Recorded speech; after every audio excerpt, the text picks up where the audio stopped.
Hello everyone. आज मैं आप सभी के लिए एक टॉपिक लेके आया हूँ। क्लास 10th का टॉपिक है अर्थमेटिक प्रोग्रेशन। तो अर्थमेटिक प्रोग्रेशन को आज हम लोग डिस्कस करेंगे।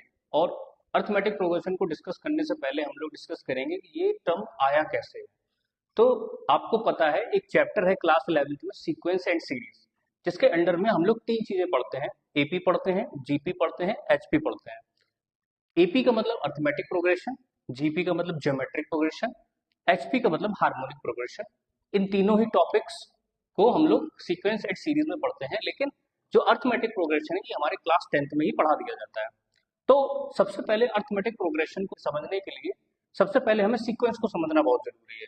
तो सीक्वेंस का मतलब क्या होता है? An order in which number of things are arranged और हैपन। मतलब कोई भी ऐसा ऑर्डर जिसमें कोई भी चीजें अरेंज की जा रही हैं। ठीक है। तो जैसे मैंने आपके लिए एक एग्जांपल ले रखा है, मैंने एग्जांपल लिखा है 1 2 3 4। अब मैंने यहाँ पे क्या देखा कि मैंने देखा पहले वाले टर्म के बाद आया है 2, और पहला वाला टर्म था क्या हमारा 1। तो जब 1 में मैंने 1 ऐड किया है तो मेरा 2 आया। ठीक इसी तरीके से मैंने 2 में 1 ऐड किया है तो हमारा 3 आया। और 3 में मैंने जब 1 ऐड किया तो मेरा 4 आया। इट मीन्स ये हमारा किस तरीके का सीक्वेंस है? ये हमारा इंक्रीजिंग सीक्वेंस है, ये हमारा इंक्रीजिंग वे में लिखा हुआ है, इंक्रीजिंग पैटर्न। तो इसमें हम लोगों ने कौन सा पैटर्न यूज किया है? ये इंक्रीजिंग पैटर्न में लिखा हुआ है। ठीक इसी तरीके से सेकंड एग्जांपल में देखेंगे तो सेकंड एग्जांपल में 10 के बाद आया है 9। इट मीन्स यहाँ पे हम लोग एक टर्म कम कर रहे हैं, एक नंबर, तो ये हो जाएगा -1। ठीक इसी तरीके से 9 में से हमने -1 किया है तो हमारा कितना आया 8। और 8 में से हमने -1 किया है तो हमारा कितना आया 7। इट मीन्स ये हमारा डिक्रीजिंग पैटर्न है, तो ये हमारा किसमें हो गया? Decreasing pattern.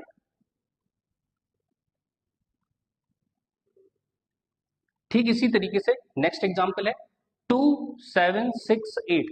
अब देखेंगे इसमें हमारा क्या हो रहा है, 2 के बाद आया है 7। इट मीन्स 2 में हमने +5 किया होगा तो 7 आया है। लेकिन 7 के बाद डिक्रीज हो गया। इट मीन्स यानी 7 में हमने -1 किया होगा तो हमारा 6 आया है। इसके बाद 6 के बाद ये फिर इंक्रीज हो गया, इसके मीन्स हमने यहाँ पर +2 ऐड किया है, और ये आगे बढ़ता हुआ दिखेगा हमें। लेकिन आपने यहाँ पे गौर किया होगा, यहाँ पे कोई भी पैटर्न फॉलो नहीं कर रहा है कि देखिए सबसे पहले क्या हुआ कि इंक्रीज हुआ, फिर उसके बाद डिक्रीज हुआ, फिर इंक्रीज हुआ। और जो इंक्रीजमेंट और डिक्रीजमेंट चल रहा है वो भी किसी फिक्स पैटर्न में नहीं है। पहले +5 हुआ, फिर -1, इसके बाद +5 अगर होता तो शायद ये एक सीक्वेंस बना लेता, एक पैटर्न बना लेता, लेकिन यहाँ पे +2 हुआ। इट मीन्स ये हमारा कोई भी पैटर्न फॉलो नहीं कर रहा है, तो यहाँ पे लिख देंगे पैटर्न नॉट फॉलोड। इसके बाद नेक्स्ट जो है हमारा 1। अब 1 को हम लोग यहाँ पे स्क्वायर वाले पैटर्न में देखेंगे। जैसे 1 को हम लोग क्या लिख सकते हैं? 1 का स्क्वायर। 4 को क्या लिख सकते हैं? 2 का स्क्वायर। 9 को क्या लिख सकते हैं? 3 का स्क्वायर। एंड 16 को क्या लिखेंगे? 4 का स्क्वायर। इट मीन्स मुझे आगे का पैटर्न पता है कि आगे हमारा 5 का स्क्वायर आएगा, फिर 6 का स्क्वायर आएगा। इस मीन्स ये हमारा स्क्वायर पैटर्न है, स्क्वायर पैटर्न। तो अब हम लोग यहाँ ये चीज डिसाइड करेंगे इनमें से सीक्वेंस कौन है। देखिए ये हमारा इंक्रीजिंग पैटर्न में दिखा रहा है तो इट मीन्स ये हमारा एक सीक्वेंस है। इसके बाद ये हमारा एक डिक्रीजिंग पैटर्न है तो इट मीन्स ये हमारा एक सीक्वेंस है। इसके बाद देखिए ये हमारा कोई भी पैटर्न फॉलो नहीं कर रहा है, इट मीन्स इसको हम सीक्वेंस नहीं कहेंगे। इसके बाद ये हमारा एक स्क्वायर पैटर्न है, इट मीन्स इसको हम सीक्वेंस कहेंगे। अब बात आती है अर्थमेटिक प्रोग्रेशन की। तो अर्थमेटिक प्रोग्रेशन में वर्ड जो है प्रोग्रेशन, प्रोग्रेशन का मतलब होता है ग्रोथ। तो जो ग्रोथ है हमारी वो ग्रोथ एक पैटर्न में होनी चाहिए। तो देखिए यहाँ जो ग्रोथ हो रही है सीक्वेंस में वो एक इंक्रीजिंग वे में हो रही है, यहाँ जो ग्रोथ हो रही है वो एक डिक्रीजिंग वे में हो रही है, यहाँ पे जो ग्रोथ हो रही है वो एक स्क्वायर के पैटर्न में हो रही है। लेकिन इस जो थर्ड एग्जाम्पल, इस थर्ड एग्जाम्पल में कोई भी पैटर्न में हमारा ग्रोथ नहीं हो रहा है, इसलिए हम इसको सीक्वेंस नहीं कहेंगे। इट मीन्स हमें एक चीज ये समझ में आई कि जितने भी सीक्वेंस होते हैं वो सारे प्रोग्रेशन नहीं होते हैं, लेकिन जितने भी प्रोग्रेशन होंगे वो सारे के सारे सीक्वेंस होंगे। ये कंक्लूजन निकल के आया है कि जितने भी सीक्वेंस होते हैं वो सारे के सारे प्रोग्रेशन नहीं हो सकते हैं, लेकिन जितने भी प्रोग्रेशन होंगे वो सारे के सारे सीक्वेंस होंगे। तो इससे हमारा सीक्वेंस का कॉन्सेप्ट बिल्कुल क्लियर हो गया। और इससे हमें एक बात और पता चली कि हम अर्थमेटिक प्रोग्रेशन को कैसे डिफाइन कर सकते हैं। तो अब हम लोग डिफाइन करेंगे अर्थमेटिक प्रोग्रेशन को एक डेफिनेशन के थ्रू। अर्थमेटिक प्रोग्रेशन का मतलब होता है a sequence where each term comes after increasing और डिक्रीजिंग कांस्टेंट। इट मींस जो कोई भी हमारा ऐसा सीक्वेंस जिसमें कोई भी एक पर्टिकुलर गैप अगर इंक्रीजिंग वे में होगा तो वो भी हमारा अर्थमेटिक प्रोग्रेशन होगा, और कोई भी एक पर्टिकुलर गैप अगर हमारा डिक्रीजिंग वे में होगा तो वो भी हमारा एक अर्थमेटिक प्रोग्रेशन होगा। हम आपके लिए एक एग्जाम्पल लिखते हैं। तो मैंने एग्जाम्पल लिखा 1 3 5 7 डॉट डॉट डॉट।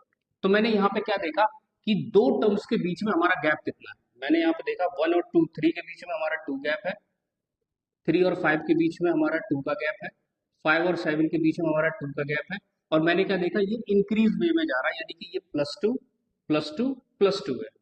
तो इट मीन्स ये हमारा एक एपी फॉर्म करेगा। इसके बाद मैं आपके लिए एक और एग्जांपल लिखता हूं। जैसे मैंने बोला 8 6 4 2 डॉट डॉट डॉट।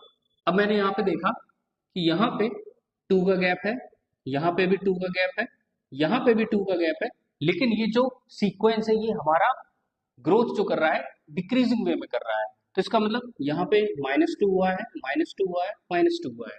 अब देखिए यहाँ पे दो टर्म्स के बीच में एक पर्टिकुलर कांस्टेंट है, वो चेंज नहीं हो रहा है। 1 और 3 के बीच में +2 है, 3 और 5 के बीच में +2 है, 5 और 7 के बीच में +2 है। ठीक इसी तरीके से 8 6 में -2 है, 6 4 में -2 है, 4 और 2 में -2 है। इट मीन्स हमारी डेफिनेशन जो है वो कंप्लीट हो गई। अब हम आपको इसमें बताते हैं कि इस सीक्वेंस में हम लोग इनके अलग अलग नोटेशंस को कैसे डिफाइन करेंगे। -7, -5, -3, -1, -1 डॉट डॉट डॉट। अब मैंने आपके सामने एक एग्जाम्पल लिख रखा है। इस एग्जाम्पल में मैंने इंटीजर्स लिख रखे हैं। यहाँ पे मेरे नेगेटिव इंटीजर्स हैं और हमारे यहाँ पे पॉजिटिव इंटीजर्स हैं। अब हम सबसे पहले इसको चेक करेंगे क्या ये हमारा ईपी में है या नहीं है। तो चेक करने का सबसे अच्छा फॉर्मेट क्या होता है कि हम दो टर्म्स के बीच का गैप देख लें। अब मैंने क्या देखा, मैंने देखा कि -7 और -5 में कैसे गैप निकालेंगे। तो हम क्या करेंगे, जो प्रीसीडिंग टर्म होगा उसको माइनस कर देंगे सक्सेसिव टर्म से, यानी कि यहाँ सक्सेसिव टर्म कौन सा है, -5 -7, और जब मैंने इसको माइनस किया तो आया 2, यानी कि मैंने -7 में जब +2 किया होगा तब हमारा नेक्स्ट टर्म आया -5। ठीक इसी तरीके से मैं -5 और -3 में देखूंगा, -3 -5, यानी -3 माइनस माइनस प्लस, और ये आ गया हमारा प्लस का 2। तो देखिए यहाँ पे मैंने क्या देखा, यहाँ पे भी हमारा +2 आया और यहाँ पे भी +2 आया। इट मीन्स जो हमारा डिफरेंस है वो डिफरेंस बिल्कुल सही है। इट मीन्स ये हमारा एपी पे है। अब हम लोग उसके नोटेशंस को जानेंगे कि नोटेशंस में हम लोग कैसे कैसे लिखते हैं। अब देखिए जो सीक्वेंस में पहले नंबर पे लिखा होता है, यानी कि -7, तो इसको हम लोग क्या बोलेंगे, इसको बोलेंगे हम लोग फर्स्ट टर्म। तो इसको हम लोग क्या बोलेंगे, फर्स्ट टर्म।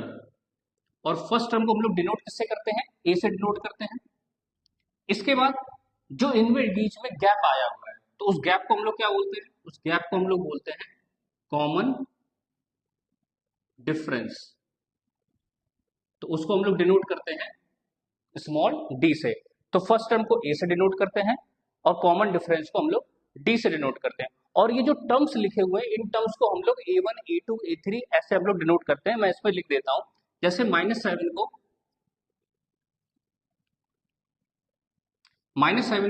मैंने लिखा A1, इसको मैंने लिखा A2, इसको मैंने लिखा A3, इसको मैंने लिखा A4, इसको मैंने लिखा A5। इस तरीके से ये आगे बढ़ता जाएगा और ये कहाँ तक जाएगा, ये nth टर्म तक जाएगा। ये कहाँ तक जाएगा, nth टर्म। अब हम लोग डिस्कस करेंगे nth टर्म के बारे में कि ये nth टर्म क्या है और ये कैसे आया और इसका फॉर्मूला कैसे बनता है। तो चलिए सबसे पहले डिस्कस करते हैं हम लोग एपी। तो मैं आपके सामने एक एपी बनाता हूँ, A1, A2, A3, A4, dot dot dot, and ये nth टर्म तक जाएगा। अब हम लोग क्या करेंगे, इसको बेसिक वे में लेके चलेंगे बिल्कुल। तो जो फर्स्ट टर्म है, इस फर्स्ट टर्म को हम लोग क्या लिखते हैं, हम लोग ए लिखते हैं। तो हमने यहाँ पे लिखा ए इस तरीके से। और जो सेकंड टर्म होता है वो सेकंड टर्म कैसे आता है, प्रीवियस टर्म में एक पर्टिकुलर कांस्टेंट को ऐड करने के बाद। तो हम ऐड क्या करते हैं, वो कॉमन डिफरेंस को ऐड करते हैं। तो इसका मतलब हम इस फर्स्ट टर्म में कॉमन डिफरेंस को ऐड करेंगे तो हमारा सेकंड टर्म आ जाएगा। थर्ड टर्म को कैसे लाते हैं हम लोग, सेकंड टर्म में हम लोग डिफरेंस को ऐड करते हैं। इसका मतलब जो हमारा सेकंड टर्म है वो क्या है, a प्लस डी, इसमें हम लोग कॉमन डिफरेंस ऐड करेंगे तो ये हो जाएगा हमारा। फोर्थ को हम लोग कैसे लिखेंगे, a plus D plus D plus, तो ये हो गया हमारा फोर्थ टर्म। तो अब हम लोग इसको काउंट करेंगे सही से, तो ये हो गया हमारा a, ये हो गया हमारा a प्लस डी, ये हो गया हमारा a प्लस 2d, और ये हो गया हमारा a plus 3d dot dot dot nth term. तो अब हमें यहाँ पे nth टर्म का फॉर्मूला बनाना है। तो हम लोग एक चीज नोटिस करेंगे कि जो फर्स्ट टर्म है, फर्स्ट टर्म में d का कॉफिशिएंट यहाँ पे 0 होगा। फर्स्ट टर्म को हम लोग क्या लिख सकते हैं, a प्लस 0d।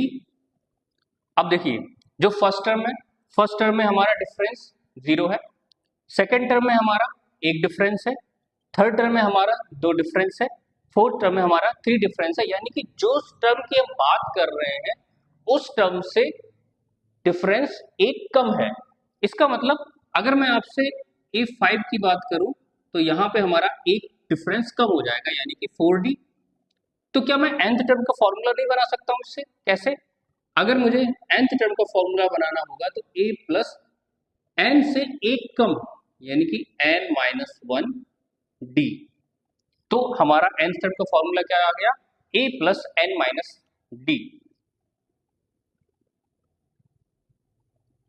अब मैं आपके सामने 2 एग्जाम्पल लेके आया हूं जिसमें nth टर्म को डिफाइन किया गया है 6n plus 2, and second example में मैंने डिफाइन किया है nth term is equal to minus 2n minus 2। तो सबसे पहले जो मैंने आपको nth टर्म का फॉर्मूला बना के दिखाया था, तो सबसे पहले जानेंगे उसको हम बोलते क्या है। तो जो हमारा फॉर्मूला है a n is equal to a plus n minus 1d, इसको हम लोग बोलते हैं जनरल टर्म। इसको क्या बोलते हैं हम लोग, जनरल टर्म। अब इसी जनरल टर्म में हम लोग वैल्यू पुट करके एपी को बनाने का काम करेंगे। तो सबसे पहले हम लोग फर्स्ट एग्जांपल लेते हैं। फर्स्ट एग्जांपल में ए एन दे रखा है 6n प्लस 2, हम लोग इसमें वैल्यू पुट करेंगे। तो n की जगह पे हम लोग 1 पुट करेंगे तो आएगा हमारा 6 इंटू 1 प्लस 2, इट मीन्स ये हो गया हमारा 8। देन n की जगह पे हम लोग 2 पुट करेंगे तो हमारा आएगा 6 इंटू 2 प्लस 2, इट मीन्स ये हमारा कितना आएगा, 6 2 12 और 2 14। इट मीन्स नेक्स्ट हम लोग लिखेंगे a3, तो ये हो जाएगा हमारा 6 इंटू 3 प्लस 2, इट मीन्स ये आएगा हमारा 20। 6 3 ज़ा 18 एंड प्लस 2 20। हम लोग इसको लिख सकते हैं कैसे, a1 comma a2 comma a3 and so on. तो a1 का वैल्यू क्या आया था 8 comma 14 comma 20 dot dot dot. तो ये हमारी पहली एपी हो गई। अब हम लोग यही फॉर्मेट अपनाएंगे किसमें, सेकंड एग्जांपल में। तो सेकंड एग्जांपल में हम लोग लिखेंगे a1, तो a1 में हम लोग n का वैल्यू 1 पुट करेंगे तो माइनस 2 इंटू 1 माइनस 2, ये हो जाएगा हमारा 2 1 जा 2 यानी कि minus 2 and minus 2 that is minus 4, minus 4। इसके बाद हम लोग a2 लिखेंगे तो माइनस 2 इंटू 2 माइनस 2, ये हो जाएगा हमारा minus 4 and minus 2 that is minus 6। And इसके बाद लिखेंगे a3 minus 2 into 3 minus 2, it means minus 6 minus 2 that is minus 8। और फिर से हम लोग इसको एपी बनाएंगे। तो एपी हम लोग कैसे बनाते हैं, a1 a2 a3 and so on. a1 का वैल्यू कितना है हमारा minus 4 minus 6 and minus 8 and so on. तो ये देखिए दोनों ही हमने जनरल टर्म्स का यूज करके इसमें हमने एपी को फॉर्मेट बना दिया है, एपी को फॉर्म कर दिया है। अब इसी में हम आपको एक छोटा सा एग्जाम्पल अपने तरीके से बताना चाहते हैं कि हम इसको कैसे सॉल्व कर सकते हैं। जो हमारा जनरल टर्म होता है, तो जनरल टर्म को हम लोग क्या लिखते हैं, a n is equal to a plus n minus one d. हम लोग कोशिश करेंगे कि इस nth टर्म को एक लीनियर इक्वेशन के फॉर्मेट में लिखें। तो हमने क्या लिखा, a n is equal to a plus, multiple करेंगे तो एन डी माइनस डी, इसको हम लोग रीअरेंज करेंगे तो एन डी प्लस ए माइनस डी। अभी मैंने आपके सामने जो इक्वेशन लिखी थी वो इक्वेशन क्या थी, a n is equal to 6n plus 2। तो अगर मुझे डायरेक्टली निकालना हो कि इसमें a क्या होगा और इसमें d क्या होगा, तो विदाउट वेस्टिंग एनी टाइम हम लोग क्या करेंगे, हम लोग इस इक्वेशन को इससे कंपेयर कर देंगे। अब मैंने जब इसको कंपेयर किया तो मैंने क्या देखा, ये लिखा हुआ है 6n प्लस 2।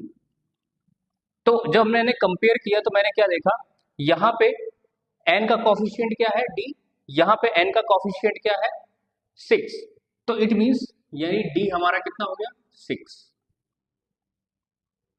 इसके बाद कांस्टेंट टर्म को हम लोग कांस्टेंट टर्म से कंपेयर करेंगे तो ये हो जाएगा हमारा a minus D is equal to 2। a minus D हमारा कितना आएगा 6, 2, तो a आ जाएगा हमारा 8। तो अभी देखिए मैंने आपके सामने एपी निकाला था, तो देखिए यहाँ पे भी फर्स्ट टर्म हमारा 8 आया और यहाँ पे भी हमारा फर्स्ट टर्म 8 आया। अगर मैं इन दोनों का गैप देखूं तो 14 और 8 का गैप होगा 6। तो देखिए यहाँ पे भी प्लस का 6 आया और यहाँ पे भी प्लस 6 का 6 आया। तो ये एक शॉर्ट अप्रोच है किसी भी आंसर को चेक करने के लिए। आई होप आपको ये वीडियो समझ में आया होगा।